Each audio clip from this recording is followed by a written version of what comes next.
Publicly oppose کریں گے ورنہ ٹھیک ہے. تو معاہدہ ہو چکا ہے, تو سب ٹوپی ڈرامہ ہے جو اس وقت ہو رہا ہے, نتھنگ ایلس. ڈاکٹر صاحب کیا لگتا ہے, یہ بڑی اچھی آپ نے باتیں ہمیں بتائیں, یہ تو کسی ایسے لگتا ہے جیسے کہ بالی ووڈ میں کوئی یا ہالی ووڈ میں کوئی فلم بنائی جا رہی ہو اور وہ اس کے اسکرپٹ کے مطابق سب لوگ ایکٹ کریں گے. حقیقت کیا, آپ نے گورنمنٹ کے ساتھ بھی کام کیا ہے, مجھے پتا ہے آپ پیپلز پارٹی میں بھی بڑے انوالو رہے, بی بی کے ساتھ بھی آپ کلوز تھے. کیا دیکھتے ہیں فوج اور حکومت کے جو پاکستان میں تعلقات ہیں, جو ریلیشن شپ ہے, یہ کبھی ڈیولپ ہوگا؟ کبھی ہماری جو پولیٹیکل لیڈرشپ ہے وہ انڈیپینڈنٹ سوچے گی, کبھی فارن پالیسی بنائے گی اپنی, یا فوج کے پپٹ کے طور پہ کام کریں گے؟ دیکھیں بیسکلی آپ نے ابھی کہا کہ میرا تعلق پیپلز پارٹی سے رہا ہے. میرا پیپلز پارٹی کے ساتھ تعلق ہے اور رہے گا. پیپلز پارٹی 30 سال سے میں ورکر ہوں پیپلز پارٹی کا, اور میں بڑا پراؤڈ ہوں کہ میں ورکر ہوں. تو کہنے کی بات یہ ہے کہ یونائٹڈ اسٹیٹس میں بھی اور باقی مطلب نیٹو کنٹریز جو ہیں on this side of the Atlantic, وہاں بھی جو فارن پالیسی اور ڈیفینس پالیسی جو ہے وہ پولیٹیشینز بناتے نہیں, ان کو بنا کے دی جاتی ہے. پیچھے ایک تھنک ٹینکس کی ایک بہت بڑی ایک آپ سمجھ لیں ریجمنٹ بیٹھی ہوتی ہے, ایک بہت بڑا نمبر ہوتا ہے, لارج نمبر ہوتا ہے. کیا فوج ہوتی ہے اس کے پیچھے؟ نہیں, اس کے پیچھے تھنک ٹینکس ہوتے ہیں, اس کے پیچھے نیشنل سیکورٹی اینالسٹ ہوتے ہیں, ایکیڈیمکس ہوتے ہیں. Basically White House, Pentagon, State Department, اس کے علاوہ بھی بروکنگز انسٹیٹیوشن جو ہے, کارنیگی انڈومنٹ ہے, ہڈسٹن انسٹیٹیوٹ ہے, اور کونسل آن فارن ریلیشنز ہے. اسی طرح بہت ساری یونیورسٹی, ووڈرو ولسن جو ہے ایک مطلب سینٹر ہے. بہت ساری یونیورسٹیز نے, 2 درجن یونیورسٹیز یونائٹڈ اسٹیٹس کی ہیں جو کہ ڈیفینس اینڈ سیکورٹی اسٹڈیز پہ وہ ایڈوائزری پینل پرووائڈ. آرمی کا کتنا رول ہوتا ہے اس میں؟ امریکن آرمی کا رول ڈیفینیٹلی ہوتا ہے. رول ہوتا ہے نا, اب یہ کنٹرول تو نہیں ہوتا. نہیں, کنٹرول نہیں, ان پٹ ہوتا ہے ان کا ڈیفینیٹلی. اور جتنی بھی اب آپ یہ دیکھ لیجئے, میں آپ کو بتاؤں کہ 1960s میں آپ دیکھ لیں کہ جب ارلی 60s میں جب کیوبن میسائل کرائسس کا ایشو آیا تھا, ٹامس سی ایلیسن نے بڑا خوبصورت ایسنس آف ڈیسیشن میکنگ میں جو لکھا کہ جو رول ملٹری کا ہوتا ہے وہ اسٹریٹجی میں فارمولیشن میں بھی, اسٹریٹجی فارمولیشن میں بھی ہوتا ہے. ان پٹ تو آن گراؤنڈ تو وہی ریئلٹیز جانتے ہیں نا. اب دیکھیں اسٹینلی میکرسٹل تھا 2 years ago, امریکن کمانڈر جو تھا آئی سیف کا, یا اس کو جو ہے ریپلیس کیا ڈیوڈ پیٹریس نے. تو اب یہ دیکھ لیں آج ڈیوڈ پیٹریس اپنے اسی پروفیشنل پرویس اور اپنی کامبیٹ ایکسپیرینس کی وجہ سے آج CIA کا ہیڈ بنا ہے. اب میں بات وہی کہوں گا, مائک ملن کی آپ اس ٹیسٹیمنی پہ پھر واپس جائیے. میں مطلب دیکھ رہا ہوں کہ جب کوئی ریٹائرمنٹ کے قریب آتا ہے ایک سینئر اس لیول کا آفیسر, وہ ڈیفینیٹلی اس کا انفنشڈ بزنس, ابھی 65th اپنی وہ برتھ ڈے منائے گا as a civilian on the 4th of October. اور مارٹن ڈیمسی آلریڈی مطلب اس دن چارج لے رہا ہوگا joint chief of staff committee کے چیئرمین کا. اب مائک مولن ڈیفینیٹلی اسپائر کرے گا رابرٹ میکنمارا جو 1960s میں ڈیفینس سیکرٹری تھا یونائٹڈ اسٹیٹس کا, بعد میں ورلڈ بینک کا وہ پریزیڈنٹ بنا اور 13-14 برس تک رہا. اس کے بعد اب دیکھیں پال والفووٹس ڈپٹی سیکرٹری آف ڈیفینس تھا, بعد میں ورلڈ بینک کا پریزیڈنٹ بنا. سیکورٹی اینالسٹ ہے رابرٹ زولک جو آج کل ہے, وہ بھی ورلڈ بینک کا پریزیڈنٹ بنا. اسی طرح سے اب جب 4 اسٹار جنرل اس لیول پہ جب یہ اسپائر کرتے ہیں, اب آپ جیمز کلیپر کو دیکھیے 2005 میں نیشنل انٹیلیجنس کے پورے آرگینوگرام کو انہوں نے ریسٹرکچر کیا اور انہوں نے ڈپارٹمنٹ آف نیشنل انٹیلیجنس 2005 میں انہوں نے بنایا, اور اس میں جو ہے نیگروپونٹے کو اس کا بنایا. ڈاکٹر صاحب میں آپ سے سمجھنا یہ چاہ رہا ہوں, ڈاکٹر صاحب I'm really taken aback by doctor صاحب. ڈاکٹر صاحب is giving an example of think tanks and GHQ. President of America کو بتائے گا امریکن جرنلز کے فارن منسٹر کس کو بنانا ہے؟ انتھنکیبل. ایون ہیئر ہمارے یہاں کی بات یہ ہے کہ تھنک ٹینک ایک بھی نہیں ہے پاکستان میں. آپ نے امریکن لاکھوں تھنک ٹینک کے نام دے دیے, پاکستان کی بدقسمتی یہ ہے کہ ایک ہی تھنک ٹینک ہے, وہ جس کا نام ہے Pindi GHQ.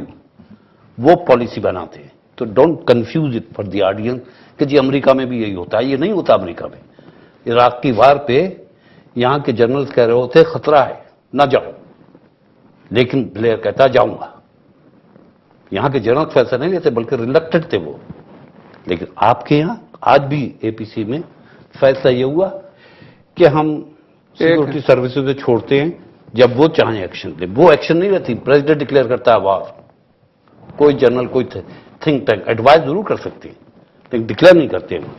So we are not there. We should not do it. Let's call it a spade a spade.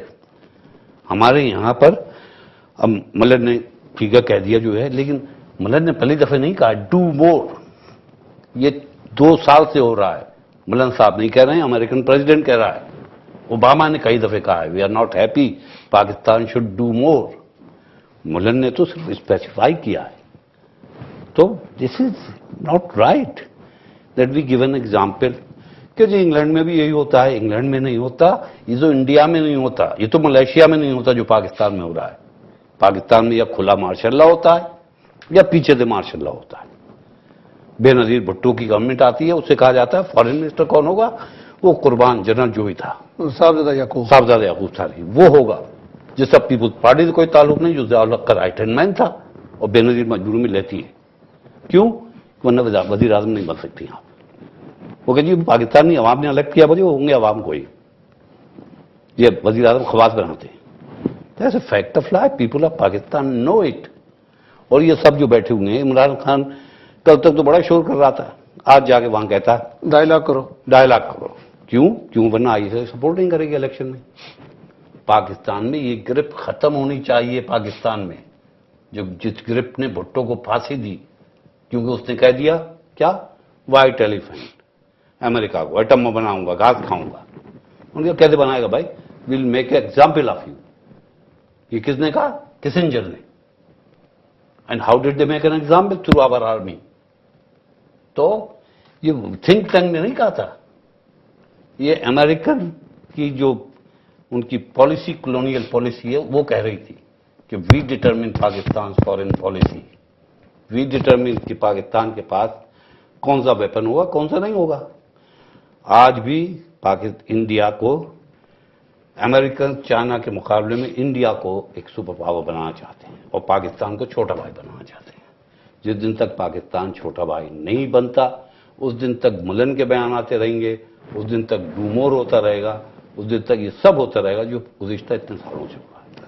Doctor صاحب آپ کیا دیکھتے ہیں, پاکستان کو کرنا کیا چاہیے؟ آپ کے پاس بڑا واسٹ ایکسپیرینس ہے, ویسٹ کا بھی, امریکنز کا بھی, بڑی اسٹڈی آپ کی, بڑا مطالعہ ہے, اور پاکستان کے زمینی حالات جو ہیں, گراؤنڈ ریئلٹی بھی آپ کے سامنے ہے. پاکستان کو کیا کرنا چاہیے؟ آپ ہمیں کوئی میٹر آف دی کریکٹس بتائیں. یہ کتابوں کے جو حوالے ہیں یہ عام لوگوں کے سمجھ میں تو نہیں آئیں گے نا. آپ بتائیں پاکستان کو کرنا کیا چاہیے؟ پاکستان کو میں پہلے بھی جیسے کہہ چکا ہوں کہ کوئی اتنی بڑی ٹینشن کی اور پریشانی کی بات نظر نہیں آتی. الیکشنز بھی راؤنڈ دا کارنر ہیں یونائٹڈ اسٹیٹس میں, اس کے لیے بھی تیاری ہو رہی ہے. اور آپ کو ایک چیز کا پتہ ہے کہ جو بیانات آتے ہیں نا, میں ابھی ملن کی میں مطلب پھر مثال دیتا ہوں, یا بیان آتے ہیں, کل کو سیرا پیلن جو بیان دیتی ہے, یا مطلب ٹی پارٹی یونائٹڈ اسٹیٹس کی اور جو ممبرس ہیں, مثلا مشیل بیکمن جو بیان دیتی ہے, یا مٹ رومنی کہتا ہے, رک پیری کہتا ہے, مطلب یہ لوگ جب کہتے ہیں, یا ایون کہ جو بائیڈن وائس پریزیڈنٹ بھی ہے. ایک دیکھیں ایک سیدھی سی بات ہے, جب کافن ریسیو ہوتے ہیں نا ڈیڈ سولجرز کے, جو وہاں سے یو ایس سولجرز کے جو آ رہے ہوتے ہیں افغانستان سے یا عراق سے, یو ایس سولجرز کے وہ ڈوور میں ڈیلیور, جہاں کا جو کہ لوکل ہے, جہاں سے سینیٹر آتا رہا ہے جو بائیڈن, تو ڈیفینیٹلی غم و غصہ وہاں پہ آتا ہے. بیان بھی دیے جاتے ہیں جو پولیٹیکل کنزمپشن بھی ہوتے ہیں, اپنے کنسٹیچوئنٹ کو خوش کرنے کے لیے, ان کو سیٹسفائی کرنے کے لیے بھی ہوتے ہیں کہ we are doing a lot for your country. اور دوسری چیز اسی طرح جیسے ووٹن بیسٹ میں یہاں پہ آتے ہیں, ڈیڈ باڈیز آتی ہیں برٹش سولجرز کی یہاں پہ ویلشر میں, تو ایک غم و غصے کی لہر ڈیفینیٹلی ہوتی ہے. اس سے پھر پالیٹیشین جو ہیں وہ مختلف فورمز پہ غصے کے ساتھ, انوائنس کے ساتھ, وہ بڑا فیروسٹی کے ساتھ وہ آگے بتا رہے ہوتے ہیں. لیکن ریالٹی جو ہوتی ہے وہ پالیٹیشینز کے پیچھے میں پھر کہوں گا جو تھنک ٹینکس کا ہے. فار ایگزامپل اب دیکھیں ابھی جو ہے جو بیرسٹر صاحب فرما رہے تھے کہ ڈو مور کی جو ٹرم یوز ہوئی ہے وہ رابرٹ انڈک کی ہے. بہت بڑا تھنک ٹینک ہے, مطلب جو لیڈنگ جو 20 اس وقت یونائٹڈ اسٹیٹس میں جو فگرز ہیں, اس میں ڈو سیکائم ہے, اس میں ایری فلائشر اس میں آ جاتا ہے, مارک راسمن ہے, اس میں ڈیبرا ایلیس ہے, مائیکل چرٹف ہے جو ہوم لینڈ سیکورٹی کا سیکنڈ جو ہیڈ بنایا گیا, اسی طرح سے جو ہے ڈگلس فائٹس جو ہے ہرسن انسٹیٹیوٹ کا, اس طرح, یا پھر جو ایمبیسڈر بلیک ول جو ہے 2001-2003 میں انڈیا میں جو